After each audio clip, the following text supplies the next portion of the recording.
కర్నూలు జిల్లా మద్దికేర మండలం పెరవలి గ్రామంలో వెలసిన అతి పురాతనమైన వైష్ణవ క్షేత్రం శ్రీదేవి భూదేవి సమేత శ్రీరంగన స్వామి వారి మహాపుణ్యక్షేత్రం ఈ శ్రావణ మాసంలో ఉత్సవాలు వైభవంగా నిర్వహిస్తారు.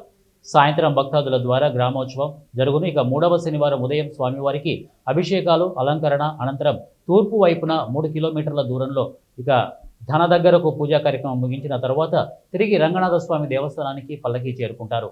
17వ తేదీ కృష్ణాష్టమి ఆదివారం కావున శ్రీదేవి భూదేవి సమేత శ్రీరంగనాథ స్వామి కృష్ణాష్టమి వేడుకల్లో ఘనంగా పాల్గొనడం జరుగుతోంది. ఈ శ్రావణ మాసాలలో శుక్రవారం ప్రత్యేక ప్రాధాన్యం. శ్రావణ శుక్రవారంలో లక్ష్మీదేవిని యథాశక్తితో పూజిస్తే సకల శుభాలు కలుగుతాయని నమ్మకం. అందుకే ఈ మాసంలో వచ్చే అన్ని శుక్రవారంలో లక్ష్మీదేవిని కుంకుమార్చనలు విశేష పూజలతో ఆరాధిస్తారు.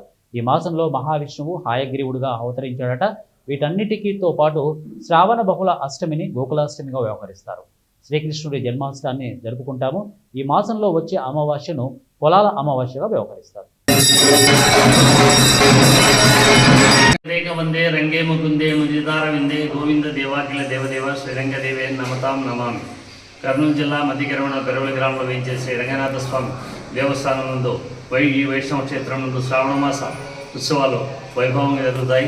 నిన్నటి రోజు అనగా 25/7/2025 నుండి 23/8/2020 వరకు 25 వరకు శ్రావణ మాస కార్యక్రమం ఉంటాయి. ఈ సంవత్సరము 5 శనివారాలు వచ్చాయి.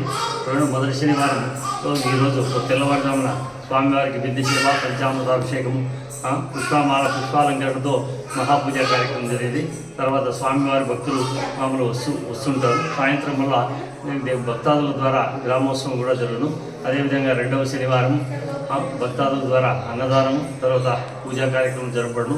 3వ శనివారం స్వామివారి ఎడమ పాదం 3 కిలోమీటర్లు ఉన్న అక్కడికి స్వామివారి వెళ్ళి పంచామృతాభిషేకములతో పూజ గావించుకొని మళ్ళా గ్రామోత్సవాన్ని ముగించుకొని తర్వాత వస్తారు. తర్వాత 17వ తేదీ కృష్ణాష్టమి ఆదివారం రోజు శ్రీ రంగనాథ స్వామి శ్రీదేవి రంగనాథ స్వామి వారు కృష్ణాష్టమి వేడుకలో పాల్గొంటారు.